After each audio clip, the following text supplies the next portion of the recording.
All her life they told her she was useless, too quiet, too weak, too different.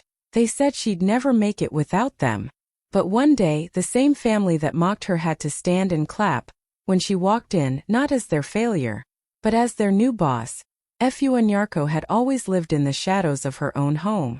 In the busy city of Accra, her family name carried power and pride. Nyarko Textiles, a company known across Ghana for its fine fabrics and long-standing legacy.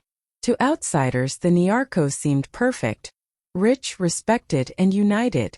But inside their mansion there was one person everyone seemed to overlook: Efua, the youngest daughter.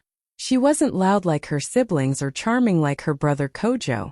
She preferred sketching fabric designs, reading about fashion markets, and dreaming about what the company could become in the modern world. At the dinner table, her father, Mr. Efua Nyarko, would often laugh when she tried to share her ideas. His deep voice would cut through her words like a hammer. Efua was born with her head in the clouds, he would say proudly to guests. She'll never survive in business. Everyone laughed politely, but for Efua, each word stung like a wound that never healed. Kojo, her older brother, never missed a chance to remind her that she didn't belong in their business world. When she spoke about creating new fabric patterns or marketing online, he smirked and said, "Just focus on painting or cooking, Efua. Leave real business to those who can handle it." His words followed her everywhere. In the corridors, at family events, even in her dreams. Her mother, who could have defended her, stayed silent every time. She would just lower her eyes and continue eating, pretending not to hear. That silence hurt even more than the insults. Efua began to learn what it meant to be invisible, to live under the same roof as everyone and still feel unseen. But what no one noticed was that behind her quiet face burned a heart that refused to give up. At night, while the rest of the house slept, she sat by her window sketching fabric designs, writing down business ideas, and imagining a day when her name would mean something. She never argued back or shouted for attention. She just watched, learned, and waited because deep down, she knew the same people calling her useless today would one day whisper her name with pride. The day that was supposed to mark the beginning of Efua's new chapter became the day that broke her spirit, almost. She had just graduated from university, proudly holding a degree in business and design. For months she had been working on an idea she believed could change everything: a digital platform that would connect Nyarko Textiles to the world. She dreamed of seeing African fabrics worn in Paris, London, and New York. She stayed up late, designing her proposal, creating mock-ups, and imagining the moment her family would finally see her worth. That moment came one morning in the Grand Nyarko boardroom. Efua stood at the head of the table, her hands shaking slightly as she handed out printed copies of her plan. Her heart raced with excitement and hope. "If we create an online branch," she explained softly, "we can reach global buyers, increase exports, and make our fabrics known internationally." For a moment there was silence. Then her father, Mr. Efua Nyarko, leaned back in his chair and gave a short, cold laugh. He didn't even glance at the papers.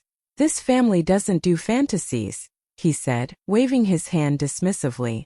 "You think business runs on your drawings?" His words sliced through the air, cutting deeper than any blade could. Efua tried to speak again, but before she could finish, her brother Kojo picked up her proposal and tossed it aside like trash. "You're just trying to feel relevant, sister," he sneered, his tone dripping with mockery.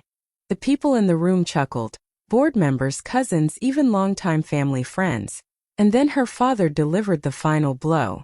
"Let's all thank our little distraction for her ideas," he said, turning to the others. The room erupted in laughter.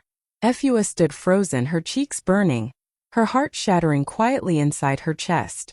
She walked out slowly, every step heavier than the last.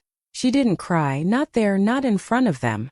But when she reached her room, the tears finally came.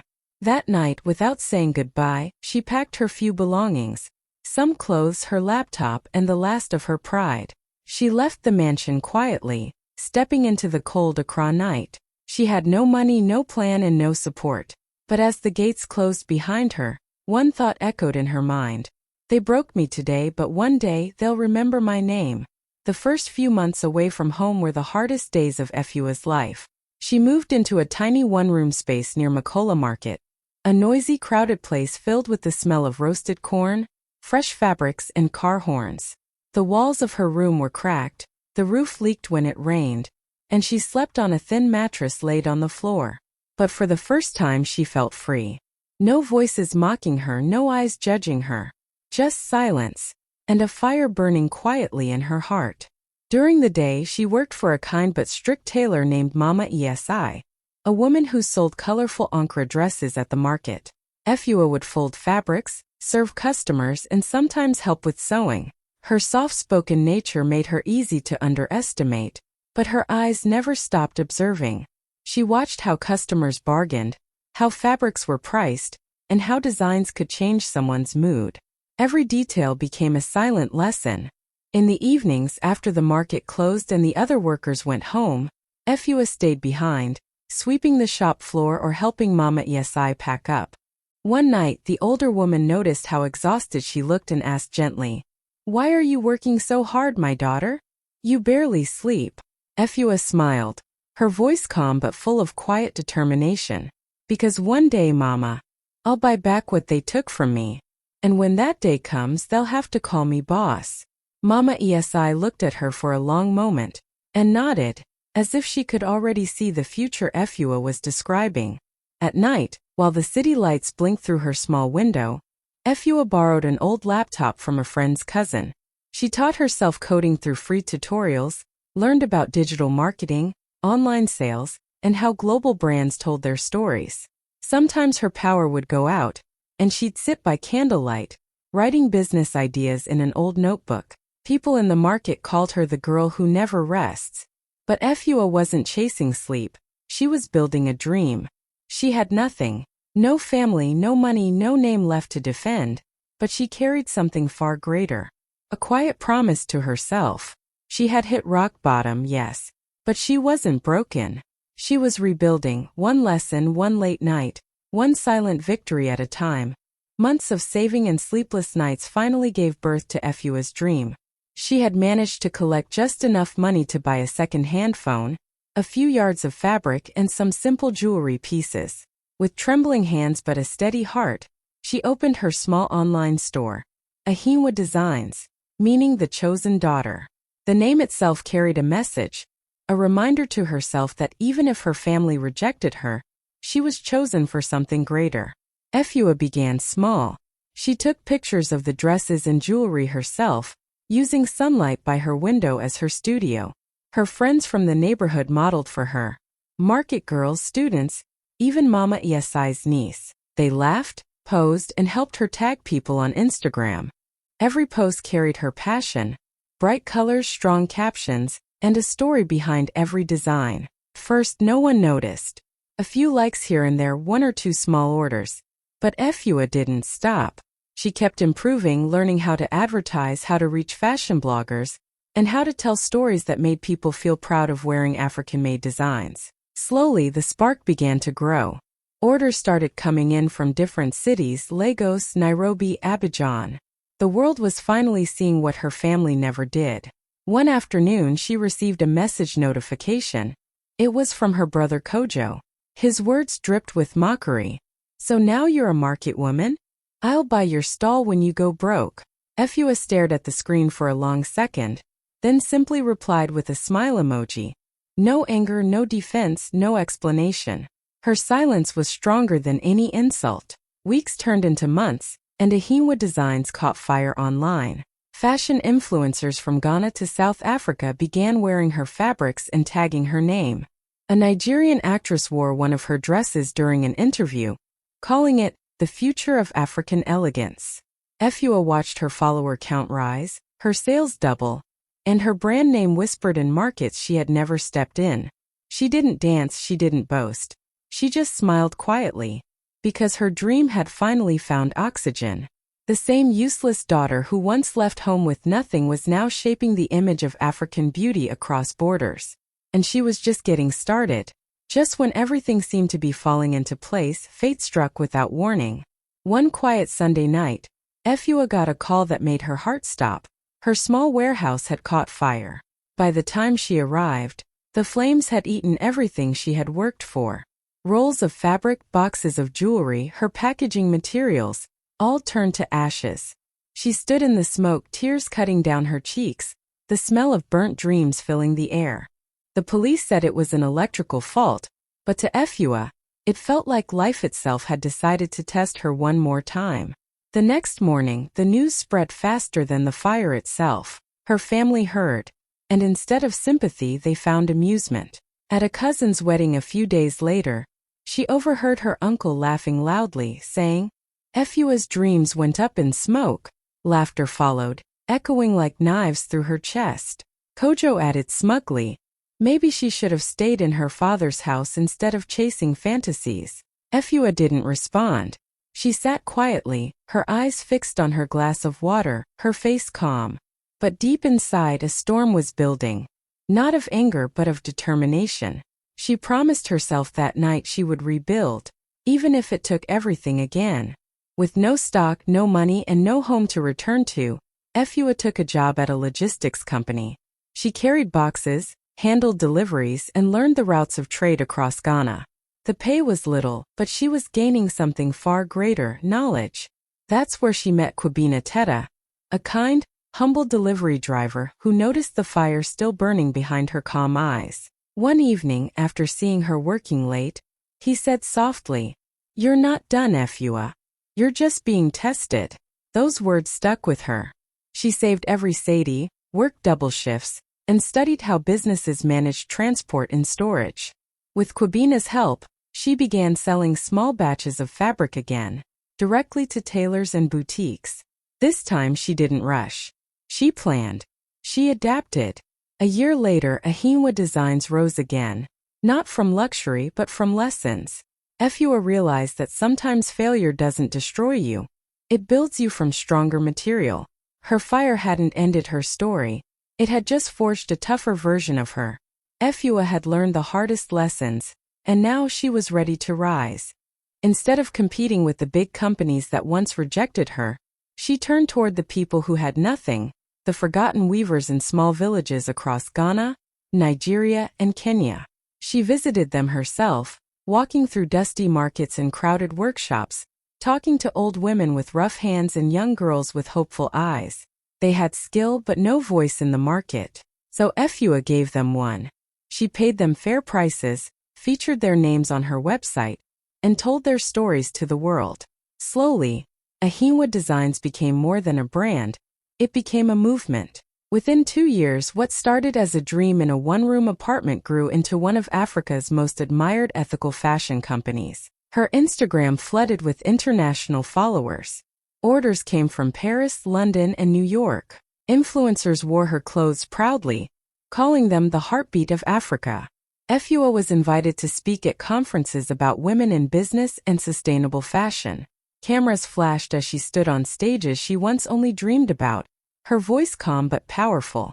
She appeared in magazines, smiling modestly beside headlines that called her the girl who wove hope into fabric. Every outfit that left her workshop carried her hidden mark, a small golden N, stitched near the hem. It wasn't just a logo, it was her quiet signature of survival. Even as her name began to travel far and wide, her family pretended not to notice. They still saw her as the daughter who left with nothing, the one who betrayed the family name.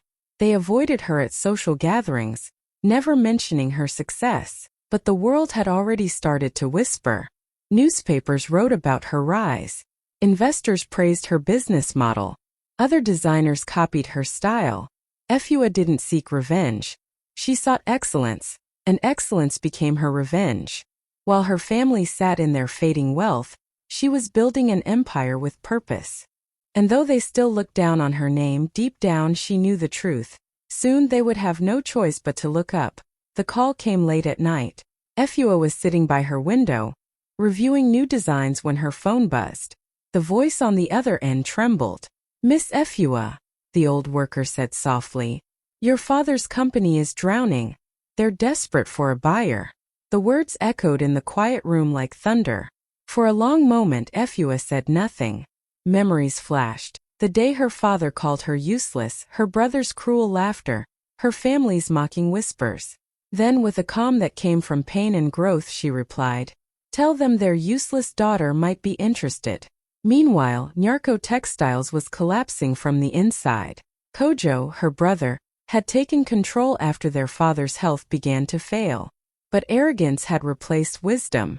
He borrowed recklessly, trying to impress investors. He underpaid workers, ignored deadlines, and fought with suppliers. Slowly, their once famous factory became a shadow of itself. Machines sat silent. Workers left. Debts piled up like dust in the corners of empty rooms. Investors who once smiled now demanded answers. Clients canceled orders. Rumors spread that the great Nyarko name had fallen. Kojo tried everything: flashy marketing, fake promises, desperate loans, but it was too late. The company that once looked down on Efua was now gasping for breath. When Efua heard it all, she didn't feel revenge at first. Only a strange sadness. This was the same family that had mocked her when her own dreams went up in smoke. The same people who laughed when she failed. But now life had turned the tables. Not through luck, but through hard work, faith, and quiet resilience. A week later, Kojo himself called. His voice was small, nothing like the arrogant tone he once had. "Efua, we need help," he said. "Would you consider buying the company?" There was a pause. Efua looked at her reflection in the window, calm, composed, successful. "Yes," she said finally. "I'll buy it, but on my terms." The useless daughter they once rejected had become their only hope. And deep down Efua knew, this wasn't just business. This was destiny reminding everyone that no one stays at the bottom forever. The boardroom was filled with tension so thick you could almost hear it hum. Papers shuffled, whispers floated, and the air smelled of fear. The Nyarko family sat stiffly around the long mahogany table, waiting for the mysterious investor who had requested an urgent meeting. Outside, the sound of engines cut through the silence. A convoy of sleek black SUVs pulled up to the building. Every head turned toward the glass doors as footsteps echoed down the marble hallway. And then she appeared. Efua Nyarko, dressed in a flawless white suit, her golden pendant glinting softly under the lights. Her heels clicked with quiet confidence as her legal and financial team followed behind her, holding folders stamped with her company's golden logo. Ahinwa Designs. Kojo's face drained of color. "Efua," he stammered, gripping the edge of the table. Their father stood up slowly, his hands trembling. "Efua, what are you doing here?" She paused, letting the silence stretch. Then with the calm poise of a queen reclaiming her throne, she said, "I'm here to make an offer, to buy this company, debt and all." The room erupted in gasps. Papers fluttered. The board members looked at each other in disbelief. Efua motioned to her lawyer, who opened a thick folder and began reading aloud. The details were shocking. The anonymous investor who had been quietly purchasing Nyarko shares for months, the one they had hoped would rescue them, was none other than Efua herself. Kojo's hands shook. You bought us out," he whispered. Efua met his eyes and said softly, "No, Kojo. I bought back what was mine." Her father sank back into his chair, eyes wet with a mixture of pride, regret, and disbelief. The board sat frozen, unable to speak. The same daughter they once dismissed as a failure now owned everything they had built, and everything they had lost. Efua didn't gloat. She simply smiled, extended her hand to the lawyer and said, "Let's begin the paperwork." That day the name on the company wall changed, not erased but reborn. From Nyarko Textiles to Ahinwa Heritage Group, the useless daughter had just bought her family's empire. The conference room fell into a deep, trembling silence as the final document was signed. The ink was still wet when the lawyer slid the papers across the table and said, "It's official. The new owner and CEO of Nyarko Textiles, now Ahinwa Group, is Ms. Efua Nyarko." For a moment no one breathed. Efua sat tall in her chair, her calm presence commanding the entire room. The golden sunlight from the window framed her like a crown. Across from her, her family looked shattered, faces pale, pride broken, and hearts filled with disbelief. Her father's lips trembled. "Efua, you really did it," he whispered, voice cracking under the weight of years of guilt. Efua stood slowly, gathering the papers into a neat pile. She looked at each of them, the people who once told her she was too small, too weak, too ordinary to carry their name. Her voice was soft, but every word hit like thunder. "You told me I was useless," she said. "But I took every insult, every rejection, every laugh, and I turned it into fuel. You tried to break me, but all you did was teach me how to build without you." No one dared to speak. Her brother Kojo lowered his eyes, his arrogance gone. The same man who once mocked her for selling ankara in the market now sat helpless, watching her rewrite their legacy. Efua placed the signed contract on the table and continued, her tone steady and full of quiet power. "This company no longer belongs to the Nyarkos of the past.